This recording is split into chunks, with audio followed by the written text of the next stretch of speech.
Hello and welcome, everyone. The SGPN Fantasy Football Podcast on the Sports Gambling Podcast Network is presented by WynnBET. WynnBET is now live in Arizona, Colorado, Indiana, Louisiana, Michigan, New Jersey, New York, Tennessee, and Virginia. From boosted same-game parlays to live in-game odds, WynnBET has what you need to win. Sign up today, bet $100, and get a $100 free bet at sportsgamblingpodcast.com/WynnBET. That's sportsgamblingpodcast.com/WynnBET. How are we doing, Justin? It's been a while since we've done a podcast together. Excited to have you back on. How's Not it been? that long. Yeah, a couple Doing weeks. good, man. Yeah, a couple weeks. We usually make it like a once a month thing, I believe. I like it. Good to see you again. It's the first time we've had you talking Underdog on here, though. I missed it last week. I was trying to do it, and I was in rural Missouri next to the Lake of the Ozarks, and Nice. I was trying. My mom's internet was like, she has like a dial-up style internet. I went to the public library. They have dial-up style internet there too, so it just wasn't. Yeah. Is dial-up like made like an upgrade like recently? Is it better than like what I was doing in the fourth grade? Like it's not dial-up, but it's the equivalent of dial-up. Interesting. Okay, So 2 excited megabytes. Excited to be back. Sorry I missed last week, everybody, but as we usually do, we started off with some biggest headlines, but this week, it's just down to the trades, I would say. These are some of the biggest things that happened. Starting off with Hawkinson to the Vikings. What were some of your impressions on that, Justin? Great for the Vikings, very bad for the Lions. Lions got fleeced, in my opinion. I'm not really sure what they were doing. Like, it felt like we were in full swing of the rebuild. Felt like all the pieces were kind of coming together, at least on the offense for the Lions, and then they feel like they just bail out. I don't know, or maybe they're not looking to keep spending any money on Hawkinson or letting him be detrimental to their cap. Irv Smith goes to the IR, so there's a ton of opportunity for Hawkinson in Minnesota. Not someone that I'm super high on for week 9, but for the rest of the season, I definitely think he's going to be, an elevated asset from his, current, ADP, his value week in and week out.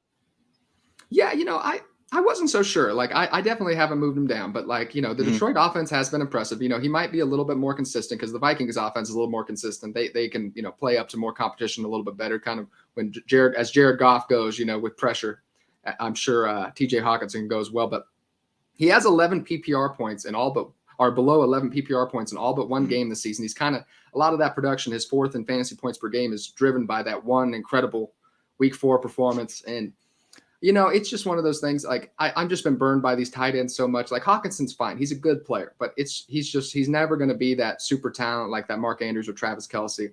And I just feel, his outlook just doesn't change that much for me. I still think he's that mid-tier tight end one, but he doesn't give you a super premium value over some of those tight ends below him. Like, I think 11, 12 points per game, maybe 13, that's kind of in his wheelhouse. And, Right. that just and, going into next summer, especially if we're going that far, I just won't be investing a too high pick of him. I'm going to be waiting on tight end like usual if I don't draft Travis Kelce or Mark Andrews. But it's all very interesting. Every trade, it gives us some fun stuff to talk about. Yeah. He's actually tight end 6 if you include Taysom Hill into the mix. He's tight end 5, without Taysom Hill in the mix. So I feel like he provides a pretty safe floor in a very volatile tight end market. Going over to the Vikings, at least for the rest of this season, I feel like he should have a bump. Going to be in the red zone a lot more often. A lot of positive game flow. Their defense isn't good. It's kind of still similar to the sense of the narratives in Detroit, because again, bad defense, but they like to throw the rock around a lot.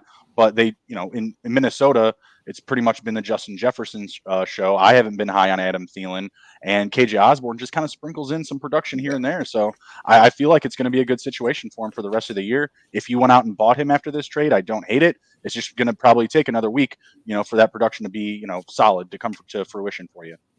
Yeah, and you could argue that it's his target situation could be a little bit better for the Vikings. Amon-Ra St. Brown, of course, isn't Justin Jefferson, but right. The Detroit Lions were, especially at the beginning of the season, were pretty deep at wide receiver. That's thinned out. Josh Reynolds isn't very healthy. DJ Shark's on IR. DeAndre Swift hasn't been healthy either. But when all their weapons are healthy, that's definitely a clogged offense. So this should be giving some a little bit open. Like I said, Thielen, like you said, Thielen hasn't been particularly impressive, and neither is KJ Osborne. So, but jumping into the next one. Chase Claypool to the Bears. The Bears, finally deciding to do something. I'm sure you have some opinions on this. People are giving you some flack about this trade. I actually don't hate it because you're why not try to figure out if you're going to have a high draft choice next year? Why not try to figure out what you have in Justin Fields? Like get him Sure. another weapon and see if you want to draft one of these highly drafted 2023 quarterbacks. If he just isn't it, like, but he's been impressive these last couple weeks. What are some impressions? Yeah, weeks 1 through 4, I believe he was quarterback like 32 or 38 or something like that. The last 2 weeks, he's been quarterback number 2 in fantasy football. Last 3 games, he has 222 rushing yards, 2 rushing touchdowns, coming off a career best 120 QBR rating. So yeah, he's looking great and getting a huge upgrade on the offense in Chase Claypool. It's great for Claypool because he goes from a crowded, wide receiver room to essentially the top of the depth chart in Chicago. Darnell Mooney and Cole Kmet preseason was fun. That was great. Fantastic. Thank you for that, by the way. Got spoiled on both of those guys. Chicago has been desperate for a playmaker in the offense, especially a deep field threat. And Claypool is more than that. He can, carry the ball. We've seen him take end around reverses and sweeps and handoffs in the red zone. So I think you might see some types of touches like that for this week. And going forward, you'll definitely see a high amount of usage. He's going to be on the field a lot. He's a great blocker. This is a run first offense still. So he checks a lot of boxes for this offense. Going to the actual trade itself, like the actual swap, at first I didn't love giving up a second round pick for him because, of course, I think you and I can both agree that Chase Claypool's stock has come down from his second round pick when he was actually drafted. Right, he is not a highly touted, weapon in the NFL right now, mainly because of the schematics and the logistics of the Pittsburgh Steelers. They go from a dead arm Ben Roethlisberger to fresh meat, we'll say, in Kenny Pickett and Mitch Trubisky, right? So I think it's a very good situation. He's getting an upgrade at quarterback. Fields is getting an upgrade at receiver. I don't think that we should get too caught up in giving up the pick when we still have another second round pick and we still have another 8 picks to go, right? Or 7 now. I think we gave them a couple of picks. So we still have a lot of picks for next year's draft. I believe in Fields. I've bought in. This past week, I gave up Matthew Stafford, Hayden Hurst, and Zay Jones straight up for Fields and Dynasty. So I feel really good about that. Definitely feel a lot better after that Cowboys game. Bear down. But yeah, I think it's a great swap. Definitely elevates both Claypool's value and Fields long term going forward. I like it for Fields. I can't. I mean, it's a little less clogged of an offense, but man, it's a little tough. Justin Fields has below 200 passing yards in every game this season. 27th in pass attempts. It's tough. It's going to be tough for these guys to find the weekly volume unless Justin Fields gets a lot better, I think. I agree with you. When you're looking at Justin Fields, you are not putting him on your fantasy rosters or in your underdog lineups because of his passing ability. It's because of that safe rushing floor. This is a run first offense, and they have finally taken off with the QB designed runs. Screw it. Don't wait for the pocket to break down. Just go, Justin. Just go. Right. So I've been loving that. But this is an offense where the main targets at receiver are just not getting any room off the line of scrimmage. Like they cannot get a play broken to save their lives right now. You need that 1, 2, 3, 4 clock to set it into the pocket for Darnell Mooney to get open. Cole Kmet can't do it. So I'm hoping, this is the hope, this is the Hail Mary that Claypool's going to come in and he's going to help open up some space for everybody else, essentially make sure that everybody else isn't getting bullied around. I like it, and I just, I'm not sure, I like what Mooney's been doing before this too. So I'm not sure who will be the wide receiver one, and it'll be interesting. I think they might go a little bit back and forth. I do think this is kind of, this is at the end of the Cole Kmet season. It's not going to be this year, unfortunately. But like I said, Justin Fields is looking a lot better. It's obviously that rushing that drives his fantasy performance though. So I do, Justin Fields could be a quarterback, especially with a lot of these guys struggling. Justin Fields could be a QB1 the rest of the season. So I'm sure you love that too. It sounds good to you. Shout out to Sean Green, our boss. He had said Justin Fields would be quarterback 7 this season, and as a fan, I even laughed at it. I said, Sean, that's a bit aggressive. That's a bit high. He's my quarterback 7 this week. I let him know. Love it. I love it. Yeah, it took happening. longer than we wanted. It took longer than we wanted, but we finally got here for Justin Fields. I'd like to see that passing improve a little bit just because it's a passing league. So I'm sure, the Bears offense won't want to do this on a regular basis, but he has another weapon to do that now. Jumping into the next one, though, how do we feel about Nyheim Hines to the Bills? I think, this is, that's kind of my sentiment. What are some of your thoughts? I mean, he's going to be a flex play, right? Like it's not someone that you're lock stock getting into your lineup. He's going to be an excellent bye week and injury type of option on your fantasy rosters. It's hard to say how the touches are going to lay out, but I have to imagine going out, giving up assets to acquire him. The James Cook pick hasn't panned out the way that they'd liked. This is a team that attacked J.D. McKissick in the offseason. JD, I'm so sorry, man. I'm so sorry this happened to you. Just gets his offer matched and just so like, no, you're not playing football this year. Just sit down and get paid. JD says the Commandos. So yeah, they've been wanting this, obviously since the offseason, a reliable scat back out of the backfield in hopes to propel not just passing out of the backfield, but also just the rushing, right? Like when you are suspecting, when you have Naeem Hines on the field, when you have guys like Tony Pollard, the traditional scat backs this type of season, you're looking for them to make that pass. It's just going to be a type of misdirection type of thing. They're going to use him to continue to make defenses guess and just have mischievous play calling, right? I don't think it's anything special to our fantasy rosters. I don't think he's going to have more than 10 touches a game on a regular occurrence. Great handcuff to Devin Singletary, I think, down the stretch. But this isn't like a wow, blow my hair back type of move. Yeah, I like it as an improvement for him. I think he could border on that kind of top 30 running back, kind of maybe even a touch an RB2 some weeks. Needs that touchdown. Needs that touchdown. Yeah, needs that touchdown. But man, this is a great offense, and that's where you can get these touchdowns. Josh Allen, one of the best, maybe, with him and Patrick Mahomes are the best quarterbacks in the league. This guy's going to be throwing a ton. This sets up well for Naeem Hines. I think it's kind of bad for Devin, any limited kind of receiving works Devin Singletary was getting, so I think this will be a split backfield. I think you'll see Devin Singletary get a lot of that plotting work on first and second down. Naeem Hines getting a lot of passing work. So I like it for Naeem Hines. If you're a Naeem Hines owner, I think, this is very good for you. And now, where you weren't confident about starting him before, I think he does slide into that, he's, slides into those. If you have one or two flex spots, I think he can slide into those pretty easily. So, he only had a 31.7% snap share with the Colts. He's 11th, but he was 11th in receptions, 11.2% target share, which is really good for a running back. So, and those stats are courtesy of Player Profiler. Thank you so much. And so, just considering that, I think that could improve as we get on here. So, I like it for Naeem Hines, and I don't hate it for Devin Singletary, but I don't think you're going to be as comfortable starting Devin Singletary as you were before. We do have a question, though, popping up, so love just to get this one. What's up, guys? Godwin or Palmer this week? This is pretty easily Godwin for me. I know Palmer is going to have even if Palmer's the only wide receiver, Mike Williams and Keenan Allen are out, I would still start Chris Godwin. He's a great player, and he's gotten all the targets the last few weeks. So I would personally go with Godwin. What are your thoughts? That's a tough one because both receivers have great matchups. You have not the Raiders. I'm sorry. They're playing the Falcons. The Falcons have allowed the fourth most receiving touchdowns right now this season. The Carolina Panthers have just been absolutely brutalized all year long. I think both are great options. Honestly, if I'm looking from like a DFS or an underdog perspective, I'm going Palmer because I want the lower percentage play. If this is my fantasy team, I'm going with Godwin. Godwin's a stud. He's one of your stars. He still has a great matchup. I'm not afraid. I think that the Bucs are going to continue to pass the ball a lot. The running game is not there. I believe Tom is now over 40 passing attempts, 6 out of his last 7 games. So they are just throttling the passing game. I think Godwin is still very safe. Like I said, Palmer does have a lot of appeal this week and a great matchup. So in DFS and an underdog, I do have his name on my sheet today.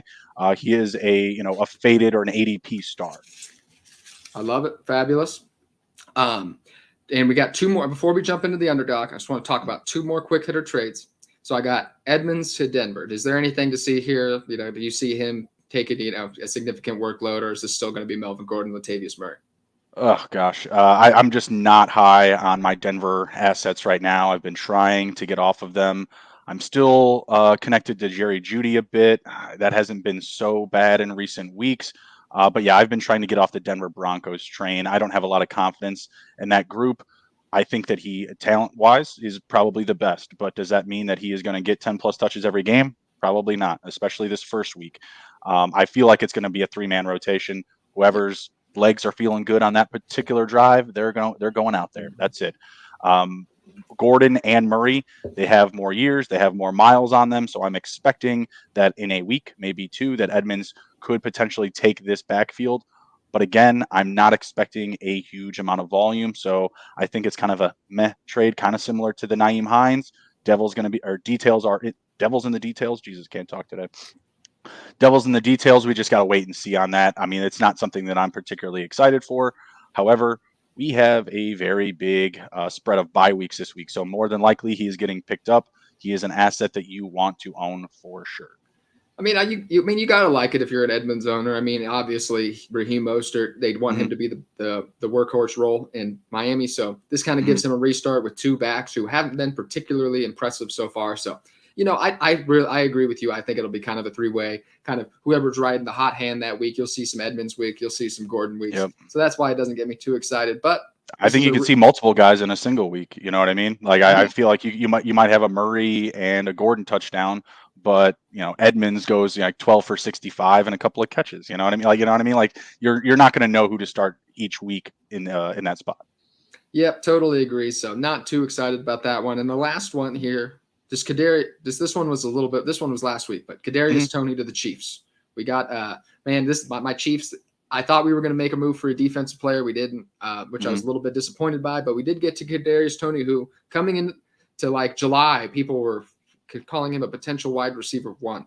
And this was just off of 267 yards and 16 receptions in the 2-game span. That's kind of where the bulk of every bit of his production has come in his career. And right. that was a great game, but I enjoyed it. I started him those weeks. I did. Oh, that's impressive. That the only share that I have of him is on that same roster, and I refused to give up on him. So I'm starting him this week. You're starting him this week. I am starting him this week. Well, all right. Let's bear in mind here. Ooh. I told you about that Fields trade, right? This is a tanking team. Right. So like I'm 1-6. I'm not necessarily trying to win, sense. But I'm probably going to win this week because the other guy that I'm playing is also tanking. Yeah. I mean, I have my rosters. I have my five, I'm in probably I'm in so many. I'm in 25 plus dynasty leagues. And I have I have my 5 or 6 ones that I'm rebuilding in down at the bottom. And I go through and set my boring lineup each week and then maybe look for a trade a guy I could sell high on, but the same thing with me. So I don't have any Kadarius Toney. I just haven't been a fan of the player. He's very talented, but we didn't love his prospect profile coming into his rookie season. This is all kind of from those 2 games, and we were like, man, Florida just misused him. But we didn't love him coming as a prospect. In rookie drafts, he was going behind the players that he was going behind players in rookie drafts that were drafted behind him in the NFL draft. Right. And and we saw reports of him missing practice time due to cleat issues, a lot of personal issues, never was on the field. I don't like the Giants. It was the issue. It was the Brandon Cooks treatment. I'm serious. It didn't feel like a good match from the start. He looked what did he do? The first thing he got there, he posted a picture still hurt or something like that. Some joke about not being hurt. You know what I mean? I've seen some of the videos of him cutting in practice already. He looks great. And this is a team that's been looking for their next version, version of Tyreek Hill. I'm not saying he's that type of speedster, but the route running skills are there. I hope he does. I'm a Chiefs fan. I hope he plays fantastic. I hope he's excited to play. It doesn't make me feel great that he has to he wasn't just motivated to play in the NFL for anybody. But so that's a little concerning, and that's kind of been his MO since he's been in the league, unfortunately. So that's why I just think he's going to mix in with MBS and McCole Hardman. And there's just going to be some random weeks. I think we were going to see a big Kadarius Toney week this year. I just don't think you'll know when it's coming. Going into next season in Dynasty, I like, if you're a rebuilding team, this is a good target. Going into next year, maybe as he learns the offense, I think this could be end up being a really, especially if they let go. They have an out in MBS's contract after this year. Juju only signed a 1-year deal, so Kadarius Toney could be a starting wide receiver for the Kansas City Chiefs as early as next. It could be this season, but definitely as early as next season. So. Oh yeah, absolutely. You're not going to get him for me cheap right now. Someone offered me KJ Hamler and a third. The offers. Don't get me started on the offers I get in dynasty leagues. I've lost faith in humanity over it. I I'm so over it. Like I just look at people. I'm just like I don't even get excited about offers anymore. I'm just looking. I just know when I open it, I'm like, this is gonna be horrible. And every time it's just like 2/3 for Ramondre Stevenson. I'm like, I just decline. No reply. Punch the computer. I'm over it. I'm done. I love it. I'm not excited. Yeah, it makes me lose faith in humanity. The dynasty trades I get on a weekly basis. Do you want to hear what I just gave up for Patrick Mahomes? I bet you do. Oh my God, what did you give up? It's a lot. Oh it's God, what'd you do? It's a haul. All right, just really quickly here. Go to my trade. I got Mahomes, and my other quarterback, keep in mind, is Josh Allen. So this is a pretty heavyweight move, I'll say. Okay. But it's like 1 billion picks. So give me 1 second here. Trade history. Where's the one with 1 billion picks? There it is. Derek Carr, Tim Patrick, Breece Hall, and 1 billion picks. 2023 second, a 2023 third, a 2024 first, a 2024 second, and a 2024 third. Oh, I see. You got away with a steal there. You know what I mean? You just piled on. You piled on a bunch of and picks. Like, I hate when I see those trades. It's just like, God, like, dude, like half of those, like more than half those picks, probably like you're going to get one good player out of all those second and thirds. Yep. I like Derek Carr and Breece Hall. Like, you know what I mean? Derek Carr has shown significant regression this season. Breece Hall. This was before this last game. God. Thank God. Oh man. The same guy. I tried to offer him like this, almost the same deal for Jamar Chase, and he turned it down. Thank you. Also, thank you. Yeah, right. Yeah, good for you. Oh man, yeah. I actually sold one Patrick Mahomes in Dynasty this week. I had a super top heavy roster, so like I just was like, I couldn't fill out my flex spots, and it was a rebuilding one anyway because this one guy has like 7 RB1s in this, because he just went like full. I don't know how he did it. He scammed some people in the startup draft. He ended up with like 6 RB1s, so he's going to win this year. So I went into an early tank in that one. And I sold Patrick Mahomes and Greg Dulcich for 423 firsts. Let's go. In a super flex. Attaboy. So I think I'm going to be able. I think if some of those picks end up early, I think that's still going to be a good deal for me. So that's the range I would be looking for Patrick. He offered me 3 firsts. I declined, sent it for like, you're going to have to come buy Patrick Mahomes for me. So I was happy with that one. But this guy said, he's like, oh yeah, for the right amount of picks and price, I'll give him up. He said that in the chat, like literally like boom, boom, boom, send. That's a savvy move by Justin, everybody. So keep. It was aggressive. It was aggressive. He was like, I'm going to think about it for like 5 minutes, and then like 5 minutes later. That's when you got him. When they say like, I'm going to think about it, that's when you got him. That's when you like throw another third on that deal, and you're like, bam. Emerson, that's exactly what happened. That's what you did. I'm not even joking. The trade was without that extra third, and I was just like, listen, man, like let's just do this right now. I'll give you another third. I'll just give it to you. That's what I do when somebody's just like, when I get somebody on deal and they're like, I'm gonna think about it. I'm like, throw that third in there. I'm like, bam, let's get this done. Put a bow on it, baby. I love it. But we'll jump into this underdog stuff right before I pay a few more bills. Ready to win money and boost your odds? WynnBET is now live in Arizona, Colorado, Indiana, Louisiana, Michigan, New Jersey, New York, Tennessee, and Virginia. We're bringing the excitement of Win Las Vegas to online sports betting and casino play. Exclusive rewards and rights at your fingertips with Win Rewards on WynnBET. Be on the lookout for the WynnBET Win Hour each Thursday from 5 to 6 p.m. Eastern Time. During WynnBET Win Hour, marquee games of the week will have better odds on WynnBET, giving you a larger payout opportunity. Great promos, odds, and payouts are happening right now at WynnBET, from boosted same day game day parlays, in-game odds on every major sport. WynnBET has what you need to win. Ready to play? Sign up today to receive a special offer. Bet $100, win $100. There's so much to choose from. All you have to do is head over to sportsgamblingpodcast.com/WynnBET so they know we sent you. That's sportsgamblingpodcast.com/WYNNBET to claim your free bet today. Offer subject to change. Terms and conditions at wynnbet.com. Must be 21 or older and present in the state where playthrough WynnBET is available. If you or someone you know has a gambling problem, call 1-800-522-4700. Sports Gambling Podcast is giving you a chance to win your choice of either an autographed Lawrence Taylor or autographed Brian Dawkins jersey. Contest is completely free to enter. Subscribe to youtube.com/sportsgamblingpodcast. Comment on a video. Each video is a new chance to win.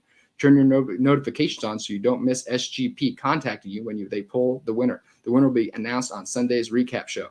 I was sad to see that guy finally, on those autographed jersey giveaways. I know one guy missed out on his. So check your DMs, people. One guy missed out on his opportunity, and like 12 days later, he DM'd us because looking for that jersey. So make sure when you sign up. Make sure when you sign up, you keep an eye out because it could be you. That guy probably signed up and didn't think, he's just like, I'm never going to win. He didn't check back. I gave him like three or 4 days, I believe. I reached out to him multiple times. He just refused to answer the call. Like, what am I supposed to do? Sit around? Actually, I didn't have it. Dave had the jersey, and we're trying to get it from him to somebody else. And like, man, I got time for all this waiting. So make sure you check that Twitter inbox, people, when you sign up. So, but absolutely. Now we'll jump into, why we're here today, to talking about some Underdog DFS. Just to start off with, I believe I have just some battle. I haven't brought you on, so I just wanted to talk about some battle royale strategies that you've kind of been noticing, kind of that you wanted to implement this year. Just kind of starting off with the quarterbacks. I always feel that you like in every single week I've looked at the winner. You have to you have to nail quarterback. There's only 6 quarterbacks drafted, so you have to hit that high outcome. So there's no need, I don't think, to get too cute at quarterback. We're trying to, Josh, I'm fine drafting Josh Allen 1-1, and most anytime I can get him at the 1-1, that's who I'm drafting. Right. We're looking for that high outcome, in my opinion. Every single winner has had, it's been, I think, a top 2 or 3 quarterback week for every single winner. So what are some of your strategies approaching quarterback? I typically, at least in my experience, have been fading it because I prefer the lower percentage play. So, for example, this week I've been collecting Fields and Cousins. Cousins ADP is very friendly this week, and it's not that it's not that I don't feel that Cousins isn't good, like he doesn't deserve like a higher draft. It's just that, like you said, there's only 6 drafted, right? So you kind of go almost back to like that narrative of like a single quarterback league, right? Like, you're always sitting on quarterback. You have that opportunity typically to always kind of move those guys up the board.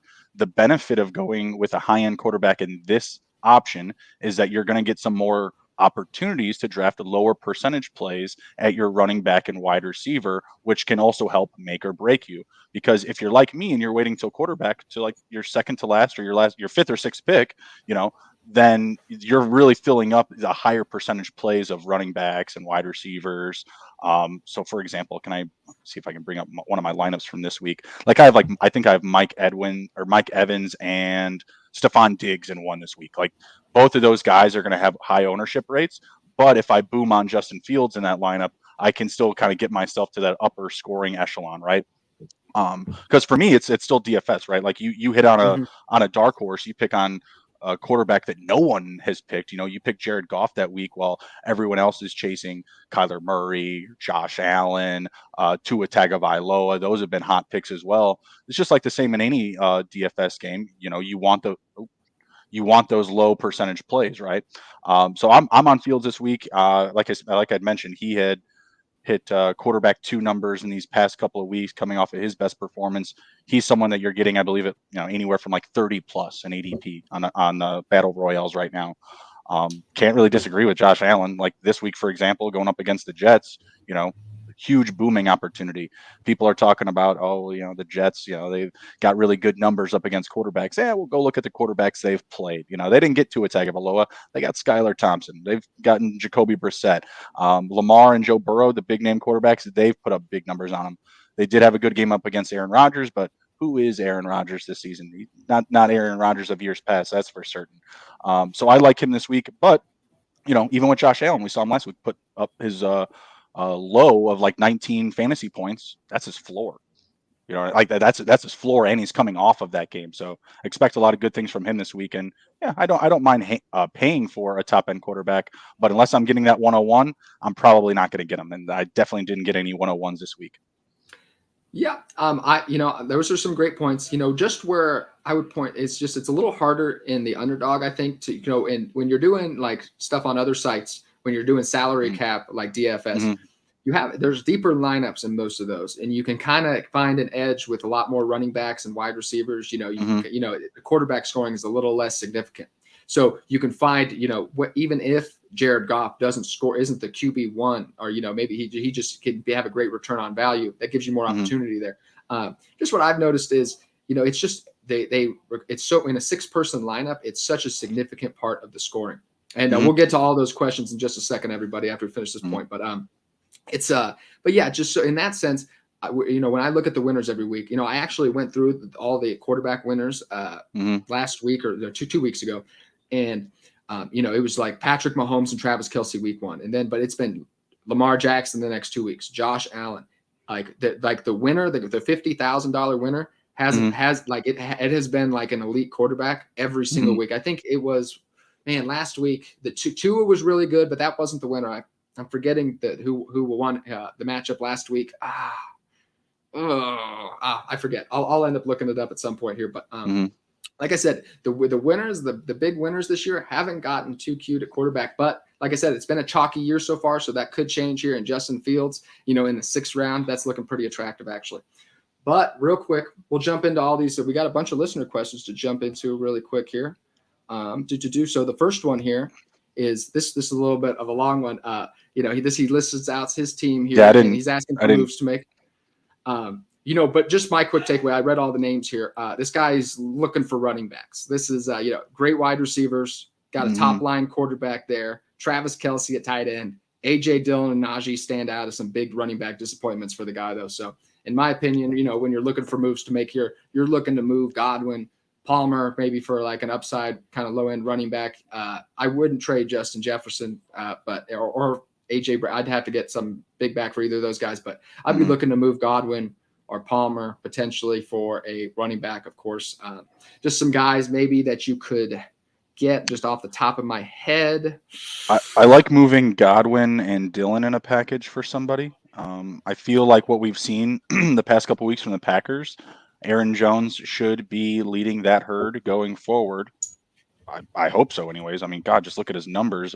The Packers finally did, I think. I'm comfortable hanging on to Najee for the rest of the season. Madison, great handcuff. I wouldn't want to get rid of him. And Deion Jackson might be a starter going forward here if Jonathan Taylor can't get things right. Huge upside with Hines gone now. Man, yeah, he's Deion Jackson. Unfortunately, if Jonathan Taylor's out, you might start him over Najee Harris, which sounds crazy to believe, but I think that's where we're at.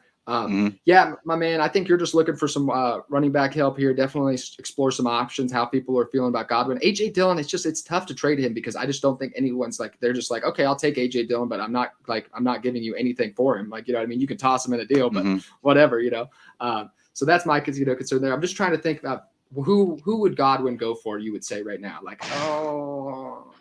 Tough to say. Maybe DeAndre Swift, maybe no. You wouldn't want that. No, you wouldn't want that. Okay. Would you do Donta Foreman in a redraft format? I know I couldn't do that. I couldn't give up Godwin for Deontay Foreman. That I can't. I can't. Godwin's too good. He's too talented. I always hang on to I get it's redraft, but I can't do that. I'm too concerned about Chuba Hubbard right now. So.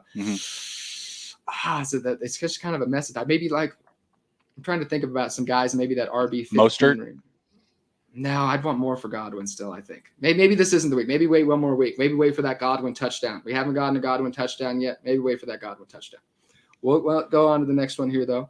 What's up, guys? Sit one. Swift, Jamal Williams, or Deion Jackson? Swift. He's banged up again. Is he going to play? I have no idea, but that's the easy one. He's hurt. Jamal Williams is healthy. Deion Jackson is healthy. It's a Swift, easy one for me. If Jonathan Taylor doesn't play and Swift does play, that's when it gets tough. Here's the thing. Jonathan Taylor hasn't practiced at all this week. Right now in our rankings, I have Jonathan Taylor number 34, and I'm just itching to plummet him to the bottom. I just don't see it being a big week for him.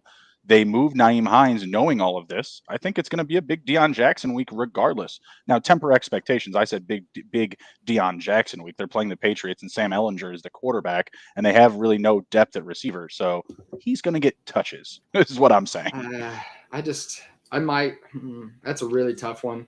If Swift and Jamal Williams are healthy, just because of the tough matchup against the Patriots, I actually might start both Lions running backs. I think Swift could be dog food come the second or third quarter. He just hasn't been able to finish games. Even when he's gotten touches recently, he hasn't looked amazing. I have a tough time letting go of my guys. You know what I mean? When I drafted DeAndre Swift high, I always want to put him in the lineup. So that maybe that's kind of a weakness of me. You know what I mean? Rip the name off the back, buddy. Rip the name off the jersey. I can't. You got to. Oh, it's tough. It's tough to do. You got to. I would. just because of the matchup against the Patriots, I would start Detroit, but I can't fault you for starting Deion Jackson. And if Swift might make it easy on us, and he might just not play. So this is like I got to be the first time I've picked somebody up off a fob and immediately gotten just like multiple offers for somebody being Deion Jackson across multiple leagues. well, Like I beat a guy for like $15 to $14, and he was like, "No, trade him to me. Trade him to me. Here's an offer." No, but Jonathan Taylor though hasn't been productive in this offense. We think Deion Jackson's going to be productive. He has been when he's gotten the touches. He has been. I swear to God, man, I was at the Fantasy Expo this summer. Deion Jackson almost made me like choke on some food. Like I was watching like the replay of a game for breakfast. I swear to God, he made a cut up the field that made me like choke on some bacon. I was like, that guy can play. Like he's got it, man. I love it. All right, perfect. And then last one here. Will Fields finishes a top 10 quarterback. Get over it, everybody. Just get over it. With the QB design runs, it's going to happen. We're halfway through the year. Where is he at now? I have to look at this really quick. Let me see what I got. I got the numbers up right here. Like we said, he's been QB2 the last 2 weeks. He's pretty far down here. He's pretty far down. He's already QB 11? Yeah, probably. How is he already QB 11? That's crazy. That can't be right. On my list, no, I mean, I guess it could be different leagues, but I have him at 20. That's 25, 24. What? I have him at 23, so it's got to be a different type of scoring format. Huh, that's interesting. I have him in a pretty standard. I tried to find my most standard league here, and like 4-point passing touchdown. Interesting. Maybe that's just not giving me something that's accurate. Well, this is the one that I'm in is definitely 6-point. It also rewards 40-yard passing attempts. So maybe that's what it is. Does it have like a completion percentage or anything like that? Okay. No, but it does have the 40-yard touchdown, the 40-yard completion. That's probably what it is. That's holding him back because he's not a deep ball guy. Well, all right. Well, I'll probably say yes. Border. It'll be close, but I'll say yes. Well, I mean, look at the arguments from the preseason for Jalen Hurts, Lamar Jackson, even Trey Lance. Like everyone was all over the rushing quarterbacks. And if you look at the rushing yards at quarterback right now, I'm trying to pull it up here. There's so many damn options because of the thing. He's second behind Lamar Jackson. You know what I mean? Like that safe floor that he offers he has more rushing attempts than Lamar Jackson, 76 to 75. Lamar, he is what he is on the ground, 553 rushing yards, 2 rushing touchdowns. Fields has 2 in the last 2 weeks, or 2 out of the last 3, and 424 rushing yards. That is what they've created him to be now, and that safe floor should keep people, feeling good or at least confident about starting him and cracking the top 10 or top 12 being a QB1. Yeah, I think we're at that point. It's just been a disappointing year for a lot of the other top quarterbacks that we thought were going to be really good. That kind of late quarterback ones that I thought were extreme values when we were drafting in the summer. I was like, man, Tom Brady, all these guys sitting. So he has him as the quarterback 10. Okay, all right, very nice, Justin. The other Justin. It'll be close. I like Justin Fields the rest of this year, though. I have him in some dynasty leagues, so I'm excited to see him rebound a little bit. So just jumping back into the underdog, though, after we answered those questions, another very important position I find is the tight end position. This is another one where I think you have to nail it when you do. This is why, again, nailing a tight end. Good luck with that. Yeah, I know. It's the toughest in this market. It's extremely tough. And Travis Kelce and Mark Andrews have been on a significant amount of the big winners this year on Underdog. So I have, neither of them are on the slate this week. But when they are on the slate, I have no problem grabbing them in the first round just to, get it out of the way. I think last week, I believe it was the Kyle Pitts, the $50,000 winner had Kyle Pitts on the roster. So good, good for him. Yeah, so I mean, this week you're going to have to get a little bit more fun with it. There's no obvious answer, but when Travis Kelce and Mark Andrews are on the slate, I want them on my roster. How do you feel? Yeah, absolutely. I mean, I want Kelce more so right now. Andrews is injured. Maybe there's some faded opportunity for Isaiah Likely this week, but yeah, absolutely. It's a full-on trust situation. Like I've said, I've been saying it all since week 2. It's a volatile tight end market. Nothing is going to change about that. So if you can leverage those guys into your lineup, whether you're picking them, hopefully second, you can get them with your second pick ideally, because again, 6 picks, right? So if you can get them like at the turn, it's tough to 6 do. or 7, That would be ideal. But there's a lot of people that target them very early because they don't want to deal with the issue. They don't want to deal with that problem. And there's so much talent available when you're picking a 6-man team. So I do not hate going expensive with those guys and picking them first. I have some names for this week, but yeah, it's a huge dart throw. It's a blind man picking his porn, whatever you want to use, whatever euphemism. But that's really all that you're doing. Like, you can look at Gerald Everett this week and be like, oh my God, there's so much opportunity. Look at this matchup. He could come down for 2 catches for 50 yards and that's it. You know, that could be a huge Austin Eckler day, right? You could say, oh, Zach Ertz, he's at the top of the board. Oh, he's got a great opportunity this week up against the Seahawks. They can't stop tight ends. Yeah, same thing. You could just have a huge DeAndre Hopkins, a huge Rondell Moore game. Never going to know. Yeah, that's pretty, that's kind of how I feel about it. And just considering, like, I believe like 4 or 5 of the winners through like 8 weeks have had Travis Kelce or Mark Andrews. One of those was TJ Hawkinson's big week. Cool. Another one was Kyle Pitts last week. And there's one more I'm forgetting too. But I like paying. Maybe probably not Tyler Conklin. Probably not. But he had some big weeks. Yeah. But yeah, like I said, it just with the quarterback and tight end, it's just you have to nail those ones. And there's always somebody like DK Metcalf and Tyler Lockett get disrespected every week. They go in like the 5th or 6th round every single week. So you know what I mean? There's value to be had at like wide receiver and running back. Running back, I like to draft one earlier in a lot of leagues just to get one workhorse one. But like I said, like to get quarterback and tight end early in a lot of my lineups. And then the last strategy I was going to talk about here is stacking. It's a little bit different than in DFS. I don't double stacking is like completely. I think like unless it's T Higgins, Tyler Boyd, or maybe Jalen Waddle and Tyreek Hill, I just don't think it's an option. No team, no big winner has done that this year. It's just with a 6-man lineup, it's too hard for 2 wide receivers to like boom. It's like unless it's Jalen Waddle or Tyreek Hill who have done that this year plenty of times already, but. There's no other combination in the league that I don't think you could pair together and get a big winner in. I agree. I do not recommend doing that whatsoever. And, I just don't even think it's not even a necessity. There's been a couple big winners this year who haven't stacked anybody. Right. Just getting big value picks, just nailing some guy, some of these player picks. And and I don't really feel bring back. I don't feel that's necessary. If you find a good one, fine. But it's like I said, just, I do, most of the winners do have a single stack, like that quarterback with their stacking option. That's been most of the winners, but it's not a necessity, like I said. So in this, I like to do a single stack with most of my quarterbacks. So I agree as well. There are the moments where I feel like, hey, this feels right, kind of like those gut instincts. This week, if you are feeling a potential stack in underdog formats and battle royales, I do recommend getting Kirk Cousins and Justin Jefferson if you can. Obviously, you will need to spend a high draft pick on Jefferson, probably a top 3 pick.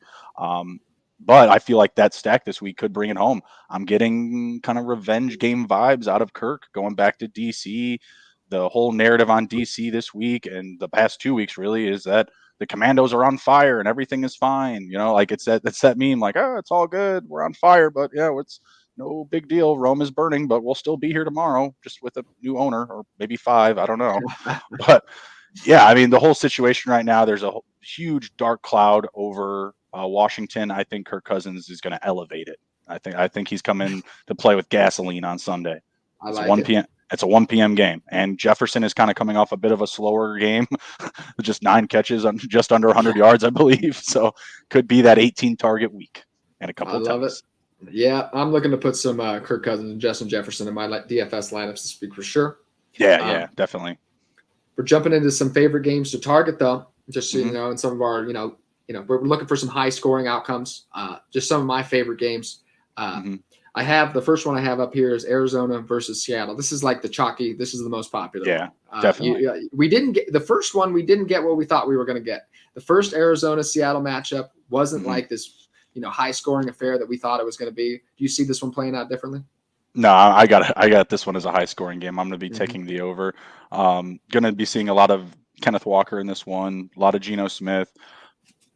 Metcalf, I'm told, doesn't have the best track record up against Arizona, so maybe he gets held in check this week. But Geno Smith been one of the more accurate quarterbacks in the NFL, if not the most quarterback per his volume. And then you look at the Arizona Cardinals; they've been looking better. Benjamin's still healthy. James Conner is coming back. You could see a little bit more of a split there.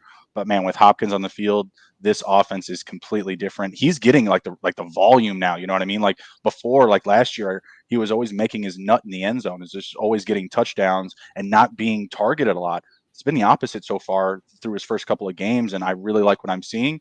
And that is what's really making this big change for me, right? Like having him now in the lineup in this matchup, I feel is like going to open up things for Arizona on offense, and hopefully the floodgates will open up early. I'm taking the over in this game. Okay, very nice. The over-under is 49.5, and I kind of describe this as efficiency versus volume. It's hard to find any holes in Geno Smith. Like you can look at that player profiler page. He's just up there in all the metrics. He's playing fantastic. Yep. Jared Goff's early season kind of like metrics you're looking at, it suggested he was going to regress a little bit, but Geno Smith is playing like a Pro Bowl quarterback this year.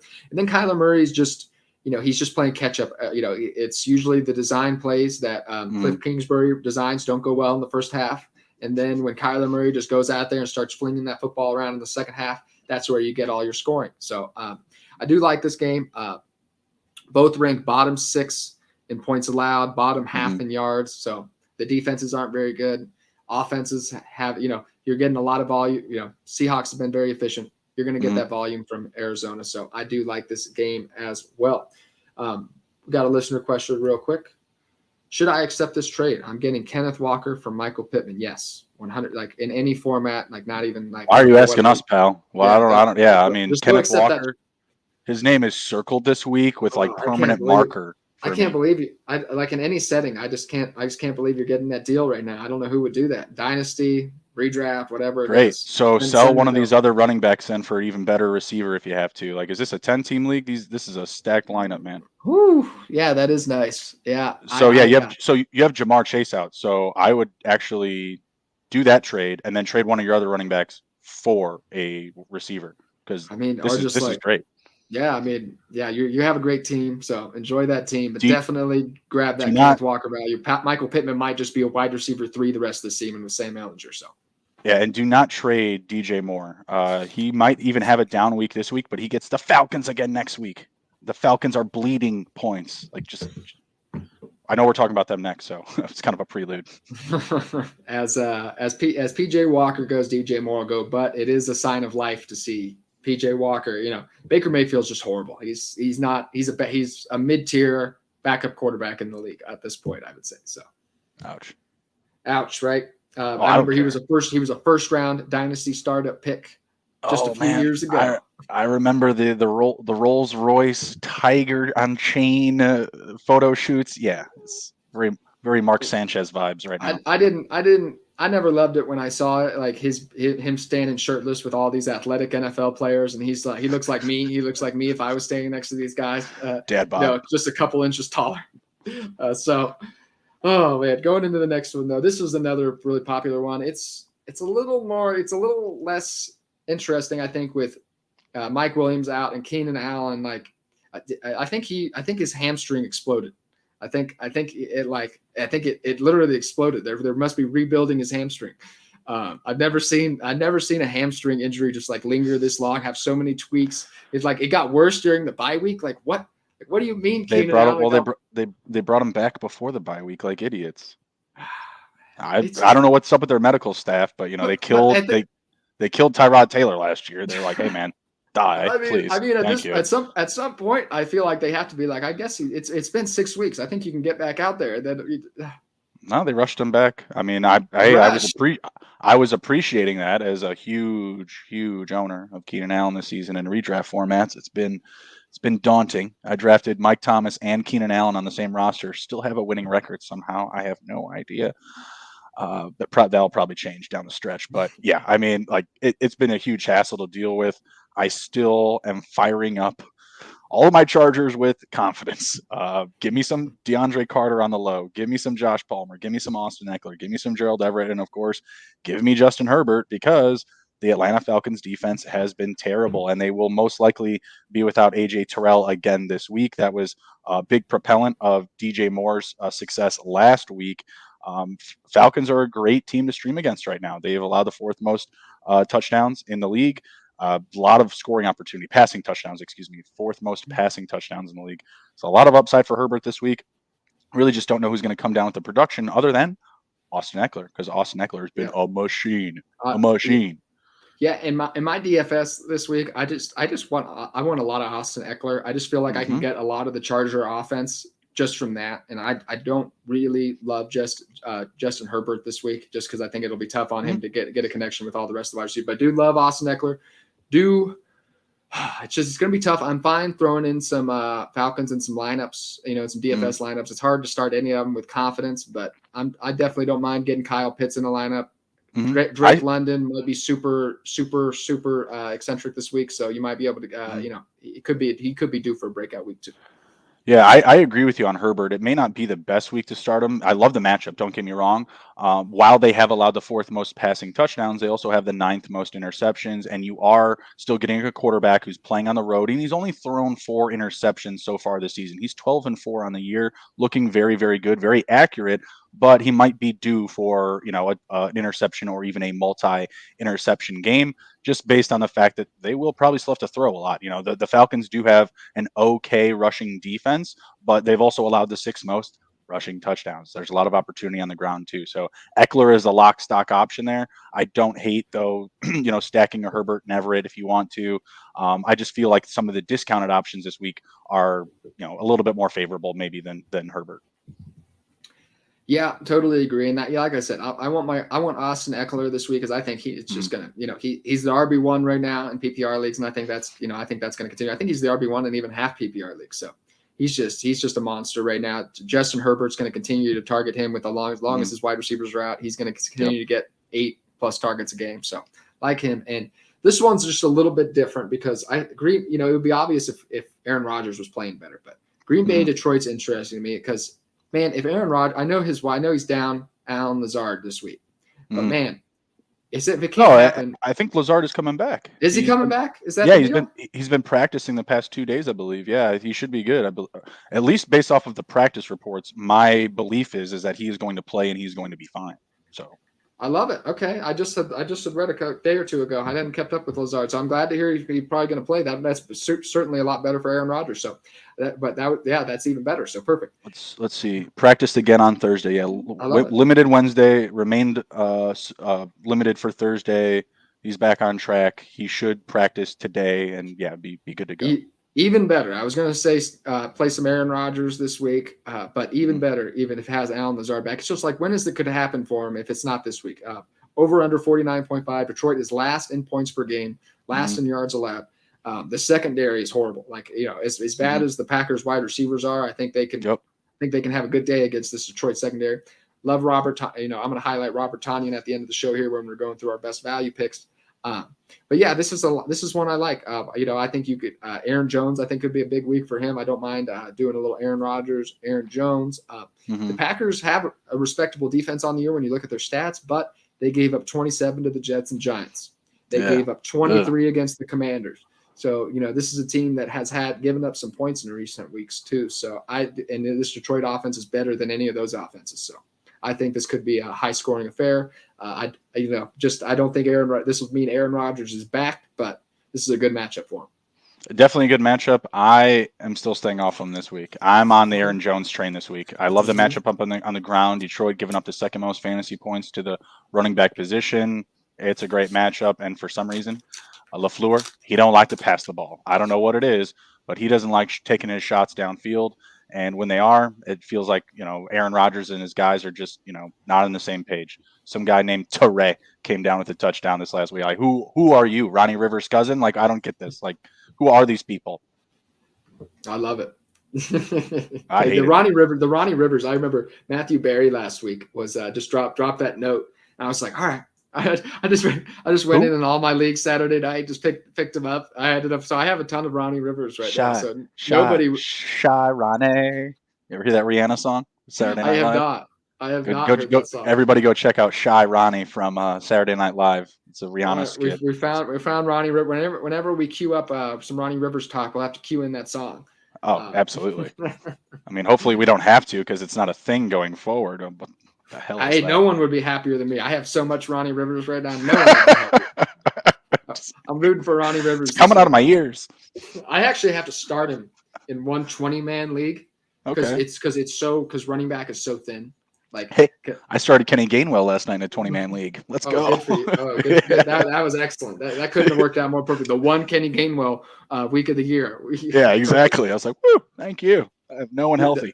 That other guy playing you was just like, what are you kidding? He was not happy. Yeah, he actually messaged me. He was just like, what? I bet. That's what he said. He's like, what? Oh man. I guess finishing up the show here, we'll go through our best value picks. I know you had some quarterbacks you were talking about. What are some of your favorite quarterbacks to target this week? Kind of maybe a value picks. Yeah. So Fields, who I mentioned already, I think I've kind of beaten the dead horse there. But Kirk Cousins, who I've mentioned, and Marcus Mariota. Mariota opposite of Herbert in that matchup, and Mariota is the 8th quarterback this year. Are you kidding me? He's a top 10 quarterback. The Atlanta Falcons are scoring bunches of points. They're top 10 in the league in points scored. You're getting the Chargers on the road that may, come out stagnant on offense to start the game. They're certainly going to do their part to the total. But I like what I'm seeing from the offense in Atlanta. I like Mariota to, at bare minimum, score a rushing touchdown. But if he goes off for a couple of passing touchdowns, it could be a very big week for him. Yeah. I just worry, Marcus Mariota would, this is the time to do it. You have a high over under. This is the time to get him in. I think, he'd have to really have a good game to kind of get up in that upper echelon. But like I said, that's a very interesting pick. I have Geno Smith, quarterback 10 on the Battle Royales, just continues to get disrespected, just like the rest of the Seattle offense, except Kenneth Walker. He's the Arizona's 23rd in pass yards allowed per game, 30th in points per game. This is a good matchup for Geno Smith. People don't, when you only have 6 quarterbacks drafted, people don't go looking down that far. So, Geno Smith in undrafted territory, you're going to, that'll be a nice play, eccentric play. And I have no stats to back this up. There's nothing to suggest this is going to happen. Tom Brady, just like, it's Mike Evans and Chris Godwin. It's Tom Brady. It's Tom. Yeah, he can do anything any week. I think I mentioned earlier, 6 out of his last 7 weeks, he's thrown over 40 times. They've just got to bring it home in the red zone. That's it. The Bucs offense has been horrible. There's no doubt about it. But I don't have any stat. I don't have anything to suggest this is going to be the week that's going to change. But Emerson, the only thing you need to say is that Tom needs this. Okay, Tom exactly. They have to win. Yeah. He is having a terrible time right now. People won't leave the man alone. I'm posting, all sorts of memes about him and Giselle and stuff like that. I mean, dude, don't get me wrong. Like, their divorce has been highbrow entertainment, to say the least. I'm sorry. I do too. I do too. It's the man's life. But at the end of the day, he's still Tom Brady, and he can sling the rock. So I ain't afraid. I wouldn't be afraid to start him. Man, yeah. And I feel bad for the guy. He came back to the league and he lost his family because of it. It didn't lose him, but he's got divorced over it. And now, he's playing bad too. Like, it just couldn't have gone worse. You have Giselle telling him, I told you so, probably. It's just like, God. Did you see the video of the guy who did what if your family lived off of fantasy football? Wait, what? There's a Instagram video of a guy that does a skit where it's like, if your family lived off of fantasy football. No, I didn't see that. Yeah, he's like, I'm 0-5. I don't know if we're not going to be able to eat. You know what I mean? But he also does this other video of Tom and Giselle, and it's absolutely hilarious. Like, you are the one who chose the footballs over the family. Shit is killing me. I saw a bad one where it had this cat crying with a controller, and it just said that the only time Tom Brady's kids spending some time with their dad on Madden. You know what I mean? The only time they can spend some time is oh God. It's terrible. Yeah, no, like I said, it's an awful situation for him, but it's brought smiles across America. I'm smiling now, but I feel bad for the guy. I do. I do too. I hope things change for Ty.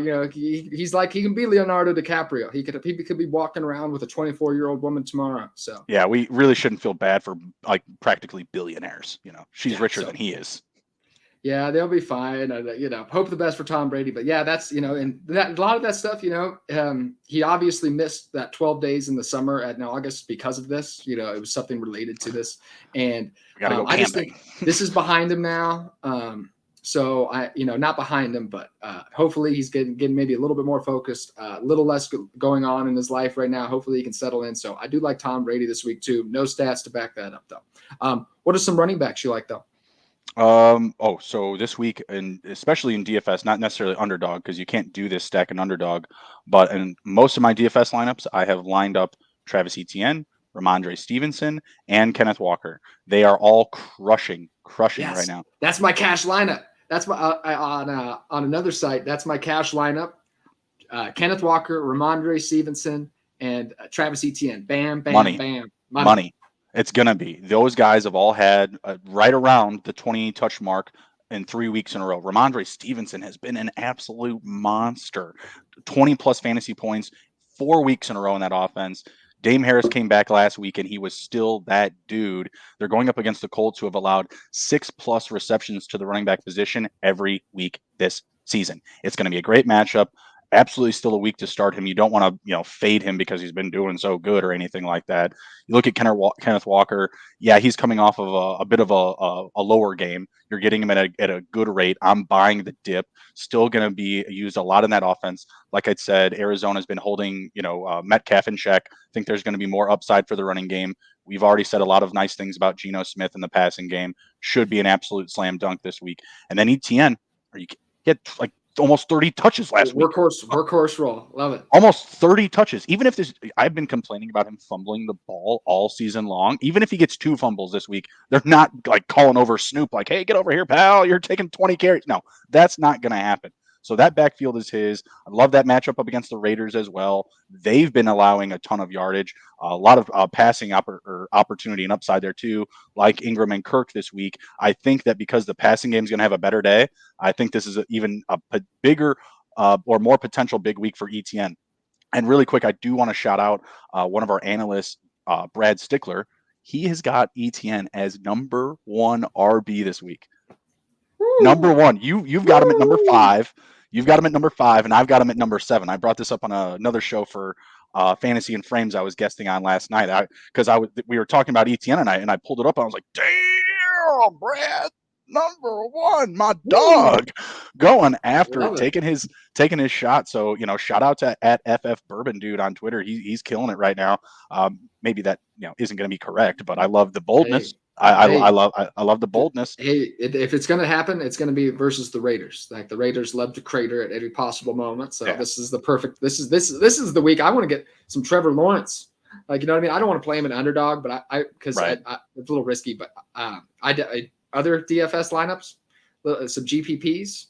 Give me some Trevor Lawrence this week to just beat the hell out of the Raiders because everyone else does. So I think we talked last night. Evan Ingram is like 3,300 on DK, and like I'm not an Evan Ingram guy, but like I don't, that's pretty good. It's pretty good deal. Evan Ingram, another play I really like this week. Before we get into the tight ends, I'll drop my running back I really like this week first. Really liking Raheem Mostert. I'm fine. It could end up. We don't really know how this game's going to go. Mm-hmm. Could it be the Chicago give him a fight and we're seeing Tua? We see Tua throwing a lot to Tyreek Hill or Jalen Waddle, or is Dolphins going to be comfortably leading and they're going to be hammering Raheem Mostert against the 31st ranked team in rush yards allowed? That's what I'm thinking. It's going to be a lot of Mostert, and this also could be the week that not going to be the week. They just got Jeff Wilson Jr. I don't think it's going to be out of the question to get him 5, 6, 7 touches in a very light rushing matchup up against the Bears. I'm not saying to start him or put him in your lineups, but I think that you could see a lot of Mostert and Wilson this week. Between the two of them, I think that they could touch the ball anywhere from 22 to 27 times. Yeah. So I like Raheem Mostert this week. He's going. You could get him in that 6th round if you punted running back, or we're looking for that last running back spot. Yep.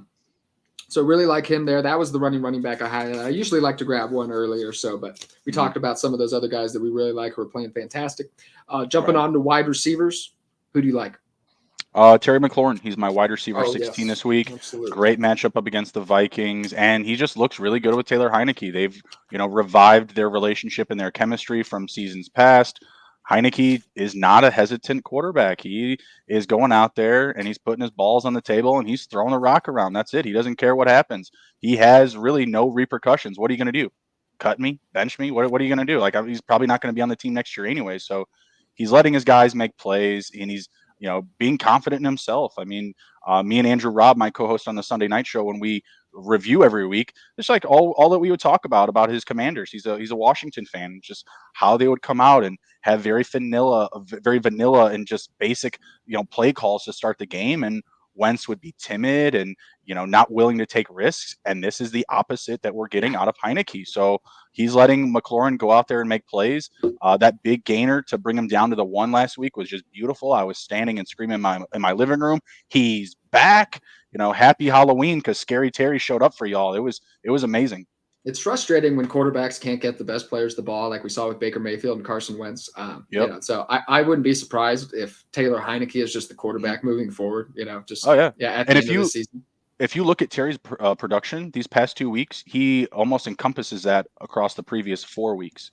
It's absolutely 3 games. I think there's like an extra game of production in there. Awesome. So he's completely turned it around. Yeah, and that's all. Terry McLaurin, the talent's never been in question. It's just, man, can we get this guy? Can we have a quarterback that can get this guy the ball? So excited. And then just a great matchup against the Vikings as well.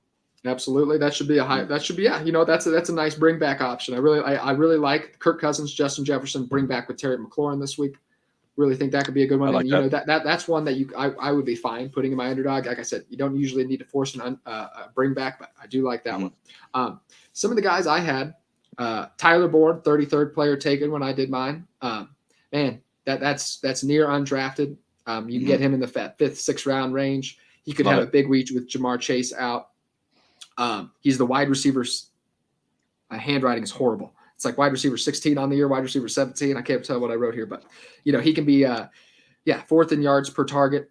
I really like Tyler Boyd this week. Tyler Lockett just continually disrespected every single week, and every single DFS site just completely way lower than he should be. Wide receiver 12 on the year, double-digit points in all but 2 games, 25% target share. Tyler Lockett, he's capable. If Geno Smith, is focusing on DK Metcalf, he could have a dud. But I really like Tyler Lockett, 34.6, also going in that 5th, 6th round range, and Chris Godwin, 31.8, same exact range as those other 2 guys. Double-digit targets in 4 of his last 5 games, no touchdown. Only Tyreek Hill has more targets in that time span, who's been having a great year. So those are some of my guys. The only other 2 I mentioned, because I did have Boyd there, was Christian Kirk and Amon-Ra. Christian Kirk, yes. Christian Kirk, great matchup. I mentioned Evan Ingram and ETN already. It's a great matchup. Could be a big week for him. And Amon-Ra, you're taking 1 less target off the field. And Hawkinson, Khalif Raymond has been kind of coming on for them, but he's not a guy that's going to get 10 plus targets. Like, this could be a week where Amon-Ra comes close to like 14 plus targets. Love that. Amon-Ra, I think this could be the week he bounces back as well. Packers having some tough time on defense in the recent weeks. Randy, Adam, we'll finish up with your questions right at the end of the show. We're going to hit our quick tight end values to finish up here. So I just have 2 names written down. It's a tough week this week. Yeah, absolutely. I think I don't mind Kyle Pitts either now that I've looked into it. I didn't write his name down, so I don't have some stuff. But in a high-scoring matchup, we could be seeing Kyle Pitts bounce back a little bit. But I love Robert Tonyan this week. 34.8 ADP. Detroit's 27th in pass yards per game allowed, last in points per game, like we said before. I thought Lazard wasn't going to play when I was writing my notes a couple days ago. So so that will make it a little less attractive. But I mean, it's still struggling. They're looking for somebody to make plays. So I really like Robert Tonyan as a pump play, as his snap percentage increases every week as he returns from that ACL injury. Yeah, I like him as well. We've already mentioned Everett. He's kind of at the top of the board for available players. I've somehow been able to get Ertz late in these drafts. I don't know how that happened. 28.6 ADP. I had him written down. Why? He's like the top option in DFS right now. Like, if you go to DK, he's like the number 1 guy from the 1 to 4 o'clock. I don't get it. It's driven down because DeAndre Hopkins has been such like a 35% target share the last 2 weeks. Oh, okay. So it hasn't given room for Ertz, but that can't continue. Like, eventually defenses are going to be like, okay, you can't throw to DeAndre Hopkins every single play. Right. And if you just look at Ertz's production, it really hasn't been that bad across the last 3 weeks. He had 1 dip week in the last 3. So him and Everett are my top guys. If you're looking for more low percentage, maybe a bounce back game by the dip from Tyler Higbee, who's had a couple of bad games, or Hayden Hurst, who has a little bit more upside, obviously, with Jamar Chase being out. I don't love Hayden Hurst. I think it's kind of more of a desperate play. We already saw him last week, 4 for 42 with Jamar Chase out, but obviously there's going to be the ebbs and flows there. Hayden Hurst is a top 10 tight end this season. I don't know how. I don't know. He's on pace for like 70 plus catches, almost 600 yards, and 5 touchdowns. Woo. What? Hayden who? Hayden Hurst. Hayden Hurst. Crazy. Career numbers, by the way. Career numbers. He was a first round pick. It was a weird pick. Like, it was just like, why are you selecting like a super old tight end in the first round? Obviously, they got Mark Andrews in the 3rd round, so it ended up working out okay for him. But right. That was interesting. But I always thought Hayden Hurst, if he just got an opportunity to be a big part of an offense, I thought he would have some place. So we'll jump into these rapid fire quick questions here to finish up, though. Sounds good. So, do you guys think Ramsey will lock up Mike Evans this week? It's, Nope. It's always really hard. I think, the stats don't suggest that elite cornerbacks, with them moving wide receivers around formation so much, it's a question of how much Ramsey will line up against Mike Evans on any given game. So I don't think I usually don't really cornerback matchups unless it's like somebody a lockdown corner who's always plays. And Jalen Ramsey only plays one side of the field, I believe. So they'll move Mike Evans around, so that doesn't worry me particularly. What do you think? Zero concern. Absolute must start this week. No concern about Ramsey or that defense. They've been bad. Period. Okay, love it. Need to start one in my flex full PPR. Kadarius Toney, Pittman, or Dobbs. I need a big game. I'm 3-5 in a must-win week for me. If you need a big game, I think it's Dobbs. I would think the floor is Pittman, but if you're projected to lose and you have to win and you need a spike week, I think it's Dobbs. I could see him. I can't see Pittman with Sam Ehlinger having 100+ yards and a touchdown or two. I could see that in the realm of possibilities for Dobbs this week. Against that Detroit Lions defense. I really can't disagree. I would like to tell you to put Kadarius Toney in. It's just too soon. You can't know. You can't know. Yeah. That's not a confidence play. That's let's go to the tables and put everything on, a number, not even black. Picking a number. 32, please. Yeah, so I'm going Dubs. I'm not super confident. Like I don't know, I'm not super confident about it, but I do like it. I think if especially with Lazard back, I don't love it. But if he's banged up, if he's a little limited, could see Dubs have a big week. Same guy. Also need to start either Alexander Madison or Rashad White. I'd go with White here. White's becoming a bigger part of the offense we see. They need him to. Yeah, Fournette hasn't been very good. So when you consider that, kind of Leonard Fournette just looking kind of just mediocre, he's getting a ton of volume. The Buccaneers are dedicated to him, but you see Rashad White continue to get a little bit more of that workload, and I suspect that to continue for their 2nd round pick. Yep. All right. Should I start? You should not start Jordan Palmer, but if you should start, Joshua Palmer is who you should start. Yeah, I agree.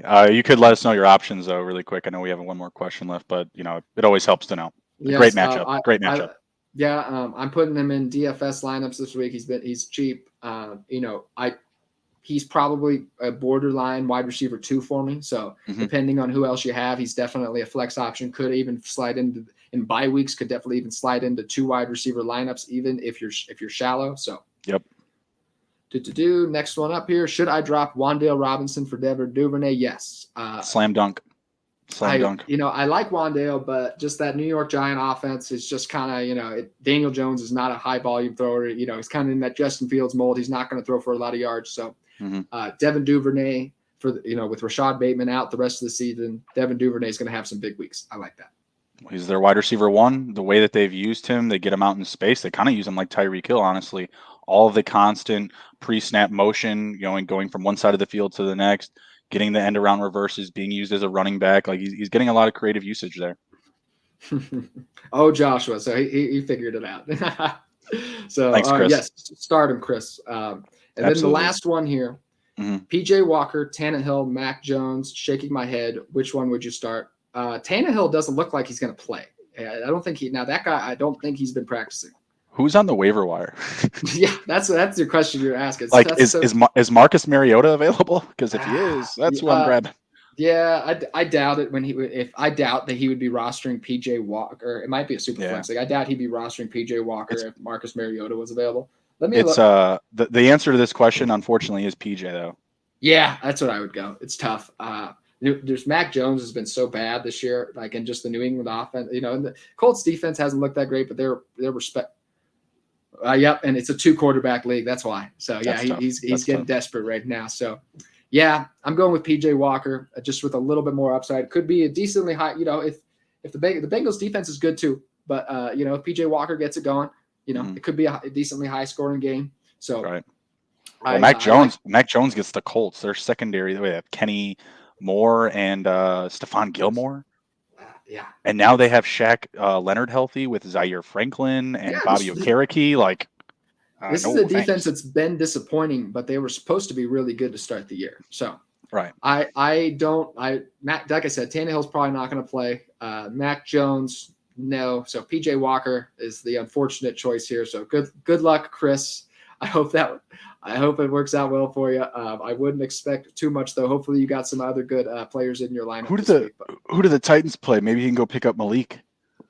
Titans played the Chiefs, and no, I would not play Malik after. Like, if he's ever going to break out, it would be against my Chiefs, who are horrible in the secondary. It would be, but I can't recommend. He's not going to break out passing the ball. He's going to break out running it. If he does, you know what I mean? Like, if he has a big week somehow, I think it's going to be with his legs. I'm starting him in the tanking league. So. Oh, there you go. But yeah, I would. I have Tannehill starting now. Yeah, I'd probably pivot. If Tannehill somehow plays, I don't think he will. But if he plays, start Tannehill. Against the Chiefs. You're right. The matchup is there.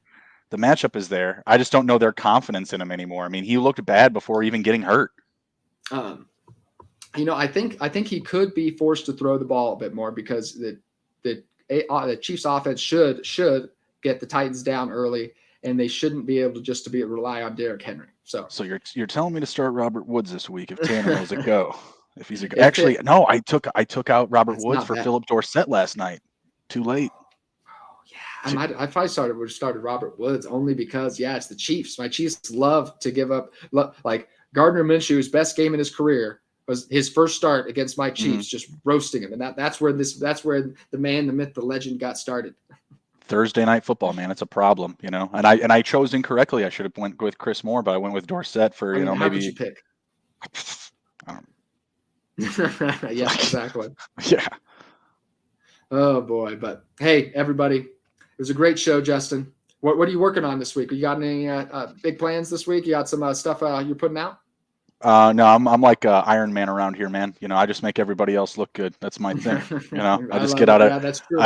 I get out everybody else's stuff, so I'm always working on something. We're gonna get your show out here. Get it out after this. We've got Bo McBrayer dropping his DFS flow chart tomorrow. I'll be on tomorrow with Jake's Football. I know you did a show with him with Underdog stuff earlier. Mm-hmm. We're gonna be doing the preview for Week 9. We're also going to have kind of like a round table again this Sunday for the preview. So like we're doing live Sunday episodes now where, we're taking live starter sit questions, creating trades, really whatever you want to bring to the table. We'll have Sebastian Fear on in there. He's our injury specialist.